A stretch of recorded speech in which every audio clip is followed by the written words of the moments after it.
Some nights, sleep just doesn't come. You scroll, you worry, your mind won't stop. Millions of people feel like this every day, and it's only getting worse. But what if depression and anxiety aren't just about brain chemistry? What if the way we live, the pressures of modern society, and even stress passed down through generations quietly program our minds for struggle? Rates of depression and anxiety are rising worldwide. Right now, more than 1 in 8 people live with a diagnosable mental health condition.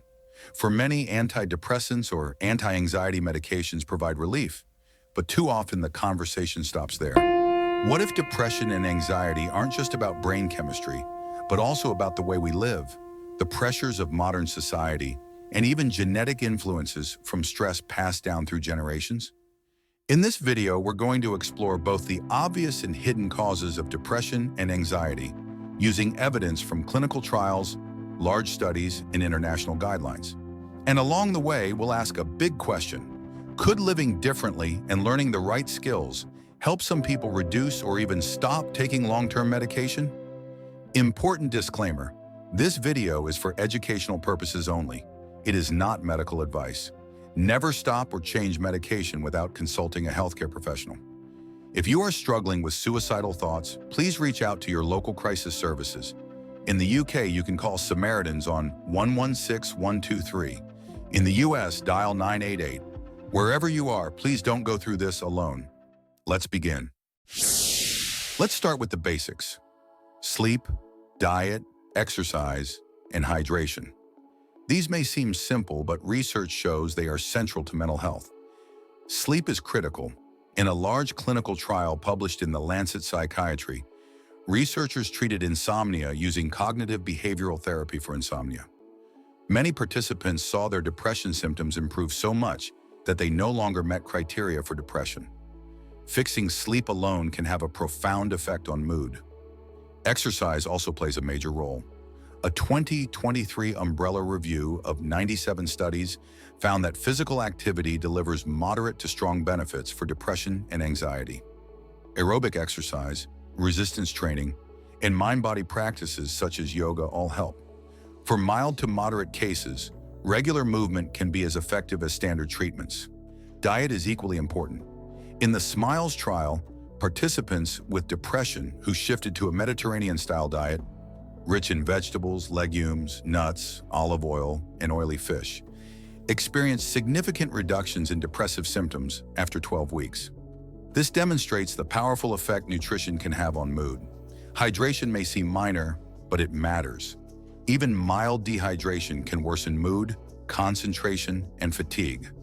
Rehydration improves alertness and reduces feelings of tension. Small changes like this are easy to implement and can make a difference. Taken together, sleep, diet, exercise, and hydration form the foundation for mental health. They are not optional, but essential. Our biology doesn't exist in isolation. Social and environmental factors play a critical role in shaping mental health. Loneliness is one of the strongest predictors of depression. Research shows that lacking close social ties can be as harmful to health as smoking 15 cigarettes a day.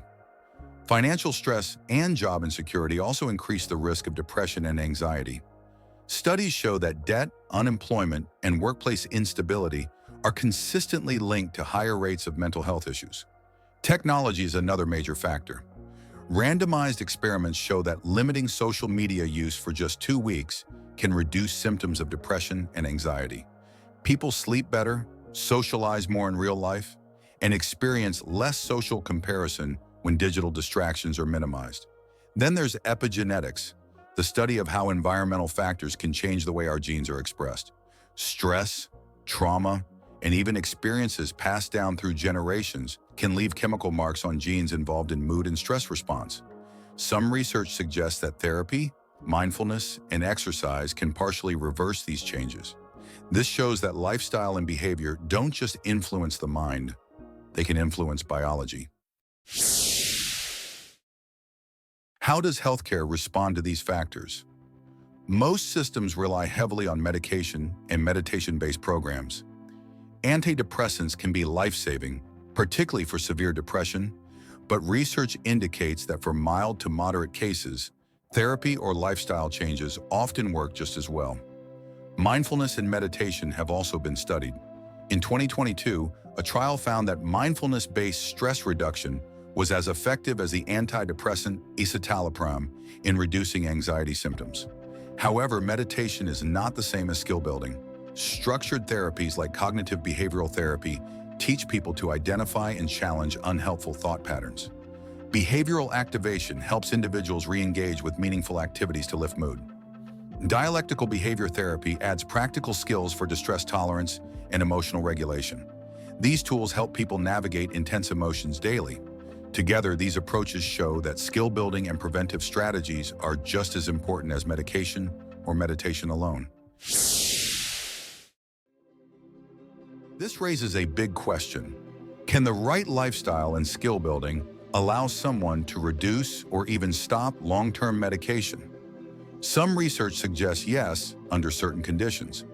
In a UK trial, mindfulness-based cognitive therapy worked as well as maintenance antidepressants in preventing relapse in people with recurrent depression. Many participants successfully tapered off medication while maintaining remission. However, this approach isn't suitable for everyone.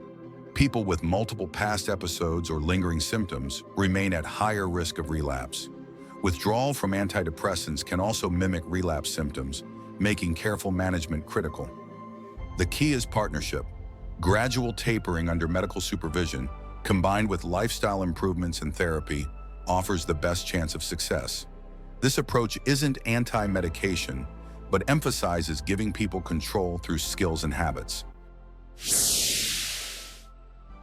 So, what practical steps can anyone take? Here's a science-backed stack. Sleep first. Consistent wake times, screen-free wind down, and good sleep hygiene. Move daily. Brisk walking, resistance training, or yoga, focusing on consistency over intensity. Eat Mediterranean. Plenty of vegetables, legumes, nuts, olive oil, and oily fish. Reduce ultra-processed foods. Hydrate. Ensure adequate water intake to support mood and cognition. Connect socially. Aim for 2 meaningful social interactions per week. Hobbies, volunteering, or meals with friends. Manage technology. Try a short social media break or digital detox, especially before bed. Learn skills, practice CBT or DBT techniques, either through therapy, apps, or guided programs. Implementing these changes doesn't guarantee you'll never need medication, but they give you powerful tools to build resilience and improve overall mental health. Depression and anxiety are complex. They are influenced by biology, society, and lifestyle. But the good news is that many factors are within your control. By addressing the basics, reducing stressors, building social connections, and learning practical skills, it's possible to improve mental health significantly, sometimes enough to reduce reliance on long-term medication with proper medical guidance.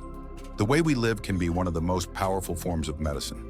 Subscribe for more science-based deep dives and check the description for study references and resources to help you implement these strategies safely.